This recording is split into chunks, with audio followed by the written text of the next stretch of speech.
भाभी मैं कॉलेज से आ गई हूँ, जल्दी से खाना लगा दो।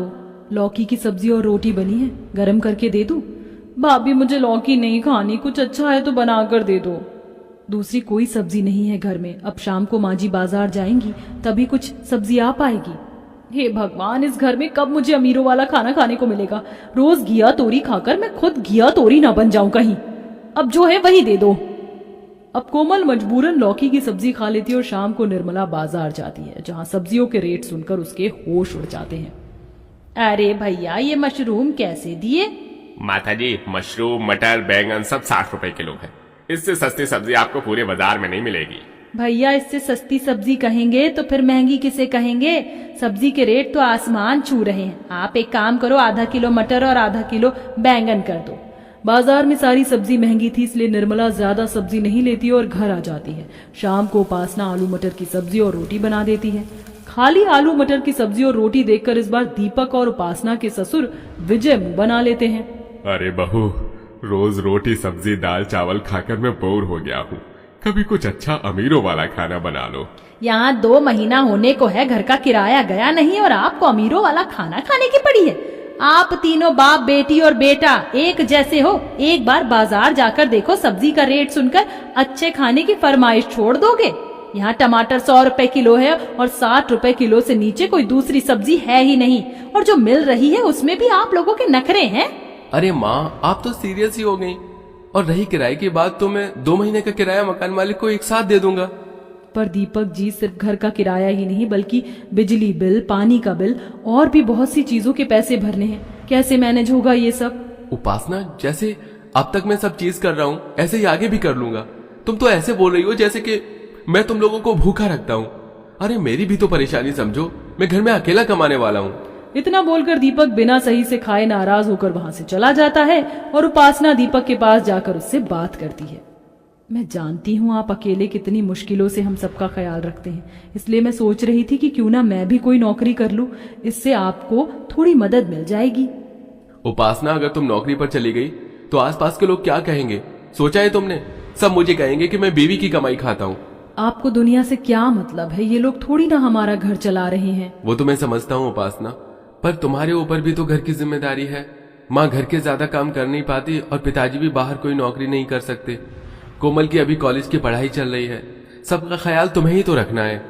दीपक की बात सुनकर उपासना आगे कुछ नहीं कहती और वहां से चुपचाप अपनी सास के पास चली जाती है और दोनों सास बहू एक साथ बैठकर खाना खाती हैं और खाते हुए निर्मला अपनी बहू से कहती है, बहू, सब्जी इतनी महंगी है कि पैसे कम पड़ जाते हैं। इस महंगाई के चलते कई दिनों से घर में पनीर की सब्जी भी नहीं बनी।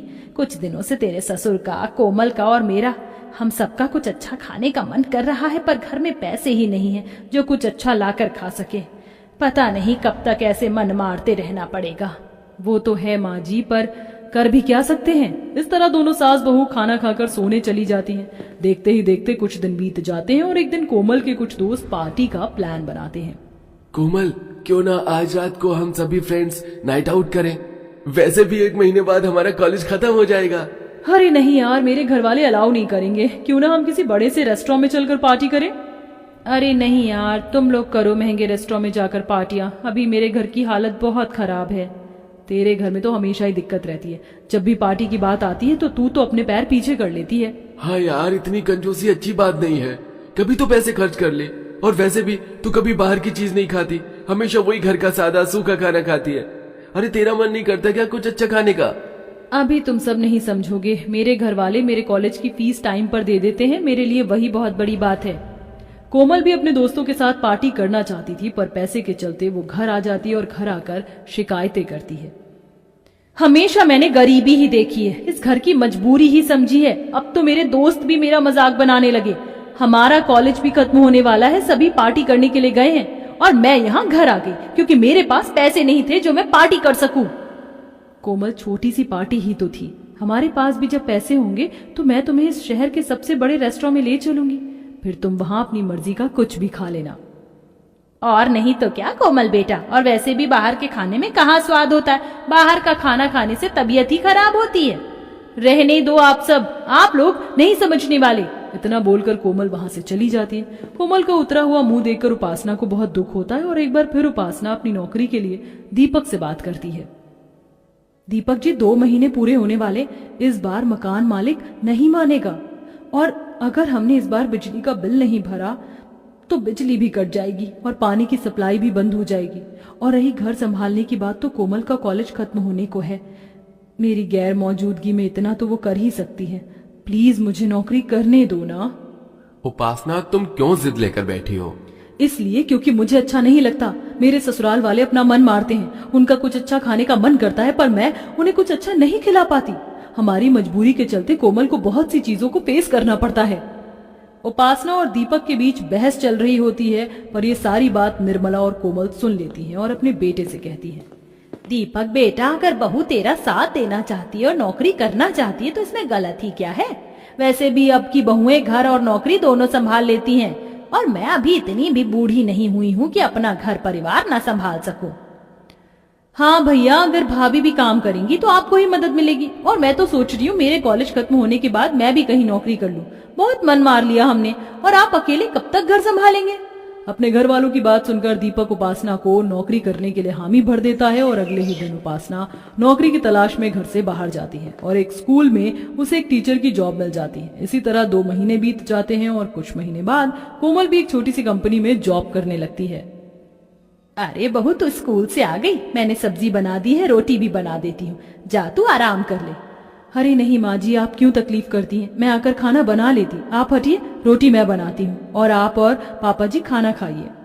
ऐसी बहू सबको मिले, कितना काम करती है, घर और नौकरी दोनों को साथ लेकर चलती है। शुक्रिया बहू इतना करने के लिए। अरे पापा जी, शुक्रिया मत बोलिए, ये सब तो मेरा फर्ज है जिसे मैं पूरा कर रही हूँ। लीजिए गरम गरम रोटी और चलिए अब खाना खाइए।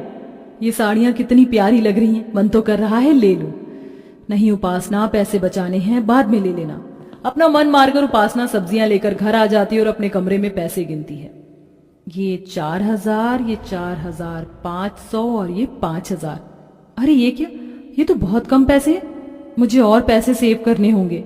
उपासना घर और नौकरी दोनों अच्छे से संभाल रही थी और वो जो कमा रही थी अपने ऊपर उन पैसों को खर्च ना करके उन्हें बचा रही थी और साथ में अपने कमरे में सिलाई का काम भी करती थी, पर इसका किसी को कुछ आइडिया नहीं था। ऐसे ही एक दिन, अरे उपासना, सो जाओ, क्या कर रही हो इतनी रात को? रात भर जागोगी तो तबीयत खराब हो जाएगी। अरे बस हो गया, सो रही हूँ, आप सो जाइए। इस तरह से उपासना सुबह स्कूल जाती, स्कूल से आकर घर का काम करती और रात में सिलाई करती।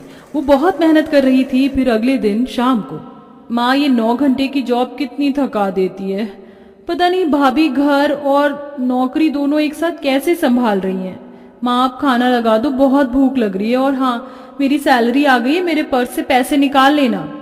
सैलरी तो मैं ले लूंगी पर तुझे खाना नहीं दे पाऊंगी क्योंकि तेरी भाभी ने खाना नहीं बनाया।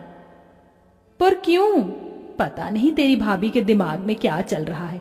अब बस दीपक के आने का इंतजार है और तेरे पापा तो कब से तैयार बैठे हैं। दीपक के आते ही बहू हम सबको कहीं लेकर जाने वाली है। हे भगवान, यहाँ भूख से मेरी हालत खराब हो रही है और भाभी पता नहीं क्या सोच रही हैं। कुछ देर बाद दीपक घर आता है और उपासना अपने पूरे ससुराल वालों को एक बड़े से रेस्टोरेंट में ले जाती है। इतना बड़ा रेस्टोरेंट देखकर सभी घबरा जाते हैं और उपासना से कहते हैं, बहू हमें कहाँ लेकर आ गई? इतना बड़ा रेस्टोरेंट। बहू हम कभी छोटे से रेस्टोरेंट में नहीं गए और तू हमें इतने बड़े रेस्टोरेंट में लेकर आ गई। हाँ भाभी, हम इतने बड़े रेस्टोरेंट में नहीं जा सकते, हमारे पास इतने पैसे नहीं हैं। हाँ बहू, अभी मौका है। अपनी बेइज्जती करवाने से अच्छा है कि हम समय रहते यहाँ से चले जाएं। ये तो बहुत बड़ा रेस्टोरेंट है, इसका बिल बहुत होगा। तुम्हारे पास इतने पैसे कहाँ से आए? आप सब क्यों डर रहे हैं? अगर हम अंदर जाएंगे तो हमें कोई भगा थोड़ी ना देगा। अगर हम कभी बड़े रेस्टोरेंट में नहीं गए तो क्या हुआ, आज आ गए। और वैसे भी अब मैं भी नौकरी करती हूँ और मैंने हर महीने अपनी सैलरी से थोड़े थोड़े पैसे बचाए ताकि मैं आप सबके साथ यहाँ आकर अमीरों वाला खाना खा सकूं। और आप सबका बहुत मन करता है ना कुछ अच्छा खाने का, इसीलिए आज हम सब यहाँ आए हैं। अच्छा, आप समझा। जो तुम रात भर जागकर मशीन पर लगी रहती थी और स्कूल की सैलरी से तुमने पैसे जमा किए सिर्फ हमें अमीरों वाला खाना खिलाने के लिए। शुक्रिया उपासना, पर हम किसी दूसरे रेस्टोरेंट भी तो जा सकते हैं ना। ये सच में बहुत महंगा है। बस बहुत हो गया, आप लोग डरना बंद करो और अंदर चलो। आज का बिल मैं भरूंगी और आप सबको जो खाना है वो ऑर्डर करना, चाहे वो चाइनीज हो या देसी हो। अब उपासना अपने ससुराल वालों को जबरदस्ती रेस्टोरेंट के अंदर ले जाती है और महंगी महंगी चीज ऑर्डर करती है, जैसे pizza, burger, French fries, sweet corn pasta, cold drink और भी बहुत कुछ। भाभी आपने तो मेरा सपना पूरा कर दिया। यहाँ आकर तो मुझे ऐसा लग रहा है जैसे मैं बहुत अमीर हूँ। बहू, मैं ये दिन हमेशा याद रखूंगा। मैंने अपनी पूरी जिंदगी इस तरह के खानों को कभी नहीं देखा जितना तूने ऑर्डर कर दिया। सच में उपासना, हम सबने कभी पिज्जा और रेस्टोरेंट का बर्गर नहीं खाया था। आज पहली बार हमारा पूरा परिवार पिज्जा बर्गर जैसी महंगी चीज खा रहा है। अरे आप सब बस इमोशनल होकर बातें ही करते रहेंगे क्या? खाने की फोटो इंस्टा स्टोरी और व्हाट्सएप स्टेटस नहीं लगाना? अरे शो ऑफ भी तो करना पड़ेगा ना। देखा नहीं अमीरों को कैसे महंगे खाने की फोटो लगाते हैं।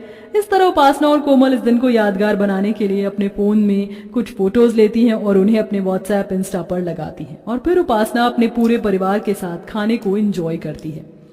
तो कैसा लगा आप सबको मेरा ये प्यारा सा गिफ्ट? बहुत अच्छा, थैंक यू भाभी, आप वर्ल्ड की बेस्ट भाभी हो और बेस्ट बहू भी, और सबसे ज्यादा बेस्ट पत्नी भी शुक्रिया उपासना। अपने परिवार को खुशी से अमीरों वाला खाना खाता देख उपासना बहुत खुश होती है और उसकी आंखों में खुशी के आंसू आ जाते हैं।